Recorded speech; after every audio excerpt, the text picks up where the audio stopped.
Jedi83 here, and welcome to my pagan vlog. Today I want to take a quick moment to discuss labels.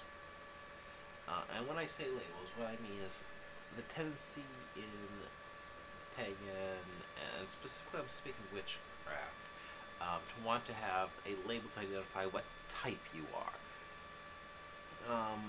And the reason I'm going into this is I follow a couple pagan witchcraft groups on Facebook, and at least once a week, more than that, honestly. I just forget a lot of.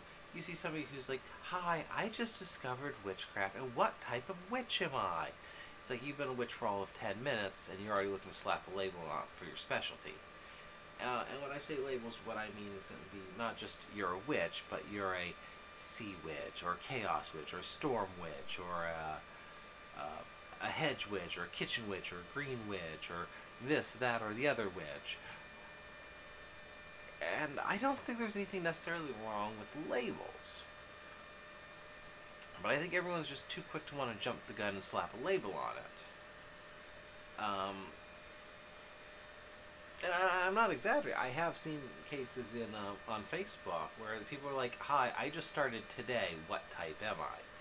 One, how would the community as a whole know what type of witch you are?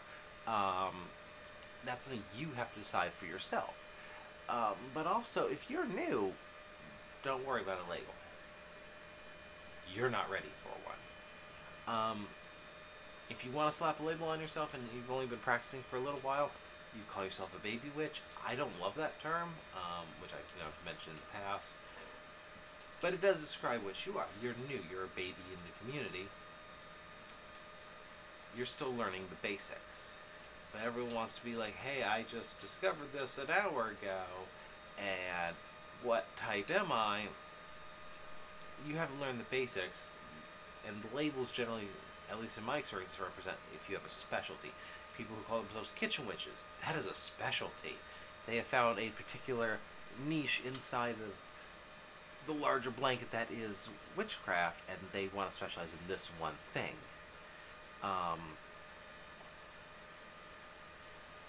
I know some people, and you don't need a label. You don't need a label. I know people who've been practicing for decades, literal decades, and they've never touched a label. Myself, I've been practicing for, it'll be 20 years next month. I believe next month. It's either September or October, so right around 20 years. And it's only recently that I've actually started using a label. You don't need one. If you're new and you're looking to try to figure out what label you are, you're not ready for one, in my opinion. And I am 100% speaking for me. Not the community as a whole, no one can do that. But yeah, if you're a new witch, learn to be a witch first. Do you know how to ground? Do you know how to raise energy? Do you know the basics of circle casting? Do you know psychic shielding? Do you know any of the absolute basics? Do you know anything about history? Work on learning the 101 stuff before you start looking for your specialty. And in time, and I think one of the best reasons for not slapping a label on it is, let's say you decide you're a witch, but you want to be a kitchen witch. Okay, so you only study that one little thing. What about everything else you've just, no, that's not kitchen witch, so I'm not going to worry about it. You've literally ignored and cut yourself off from a lot of stuff. Maybe that's what you want to do, and that's your prerogative, but I think you should at least expose yourself to a little bit of everything. Like, for me personally, if I was to use a label, I would say that I am a techno-pagan. I integrate technology. I have no problem using my cell phone in the ritual circle.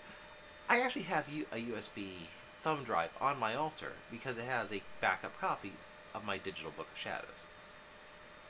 I have RGB lighting on my altar because, hey, I want to have RGB lighting on my altar. And it's only recently that I've started using this term in 20 years of practice. But if I had gone in day one and said, I'm going to be a techno-pagan, I probably would have never studied divination. Now, I'm not good at it, but at least I've studied it. I could have a discussion with somebody. I'm not much of a ceremonial magician, but I've studied enough I can talk to somebody about it and not be the dumbest person in the room. Um, and I think that's part of the problem with people wanting to just jump in and slap a label on it. You want to pick a very specific niche now, when you should at least um, dip your toes in the water and get at least a big look at the the bigger picture, if you will. Hold on one second. Let me grab a book. Hold on. Sorry, I did not think of this until this one. I don't actually pre-script these videos. So I got a book here in my backpack. This one. This book. Morph the Apprentice Wizard by Oberon Zell Ravenheart. I use this book a lot. This is one of the earliest books I actually ever got. This is my third copy. I've worn a few out. I had one stolen. I love or hate. A lot of people. This is a book with mixed opinions. But if you look at the table of contents, I want to show you the table of contents right here. Look at that. Come on, focus. You've got everything from just the basics. In here, you're going to start seeing how altars and ritual work, signs and sigils that you're going to start touching your toes on, the different types of specialties there are, rights. That's kind of a basic thing. But once you get in here, spectrum. In this area here, and I'd say even to a degree, the lore section. Those are specialties, but look at how many this book has. Because it's trying to introduce you to a wide swath of everything. Maybe you won't be an expert on any one of those when you're done reading this book. You definitely won't be an expert. But at least you've been exposed to a little of everything. And later, you can experiment with all of them and see what works for you, and later on, figure out, one, if you want a specialty, and two, what it is. Because if you jump in and say, I'm going to be a hearth witch, maybe that's not the right calling for you. But since that's the only thing since you've pigeonholed yourself into that corner, backing back out and finding something new might be a lot more difficult than you expect it to be. And this path isn't supposed to be difficult. It can be difficult. It can be as difficult as you make it. Like, as I said, I'm starting to consider myself a technopagan. I am starting to use a label. And it is a little difficult because, simply put, there's not a lot on the topic. The technopagans that are out there are kind of blazing a new path.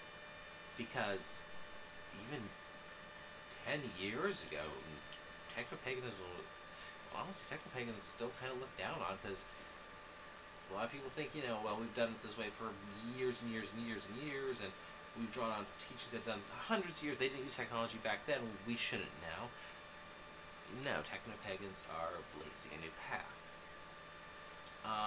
Just like, I believe they call themselves chronomages, people who deal with time magic. Time magic is also a relatively new practice in witchcraft. I've dabbled in it a little bit myself. And the people who are working on it on a regular basis, they're writing what will eventually be the fundamental writings, the cornerstone of this particular, what's the word I'm looking for? I don't know if it's true. This exact type of magic. So is there something wrong with a label? No, but don't. The moral I'm saying here is don't try to just jump and slap a label on day one. Learn the basics. Learn a little of everything. And even if you learn divination, you decide I never want to do divination again. I don't like it, because I know for me personally, I have issues. I can't get divination to speak to me. I'm still practicing. I still try here and there to see if something's changed or if I can learn something new. But there's nothing wrong with having at least a fundamental knowledge of a little of everything before you put a label on it, just so you know the label you're applying is the right one. If you've just gotten into something, maybe pulling that label back off isn't going to be that big of a deal, but if you've gone down that rabbit hole and you've been doing this for a while and you realize, wait, this isn't the kind of label I want, backing back out might be a lot harder than you think. So to all those new witches out there on Facebook, on YouTube, who are like, what kind am I? Just call yourself a witch. let the label find you later. That's the advice I can give. And if you never apply a label, if you never start calling yourself a certain type of witch, that's fine too. No one in the community will think any less of you.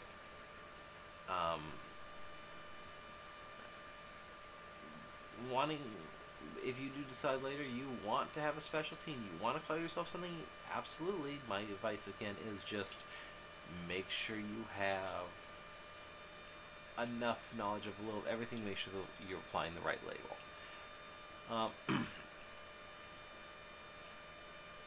A term I know that popped up a lot, especially last year, was the term depth year. And the argument is like your knowledge is like a pool, right? Anytime you add a new skill or a new something, or a new interest, you're widening the width of the pool. And the concept of depth here is to learn the depth. Take what you already know and go more in depth on a topic, which nothing wrong with that. But if your pool's only this big but super deep, you're missing out on a lot. That's what I'm trying to say is don't jump to slap a label on it. Learn the basics and learn a little everything before you start looking into your specialty. That's my advice. These type, as you can tell, these type of off-the-cuff videos, not always the best ones. Definitely, if I have at least something scripted out, maybe they work a little better. But sorry if I've been a little rambly, but it is something that literally comes up numerous times a week on each of the pagan groups I follow, and I follow a few, so I see this a lot every week. If you have any questions, if you think I'm an idiot and I'm wrong, just share them in the comments. If you got any questions, share them in the comments. Always happy to chat with other fellow pagans. Thank you for joining me. I'm Jet83. This is my pagan vlog. Check out my website, wiccan.pw, wiccan.pw. And until next time, stay safe, and may you blessed be.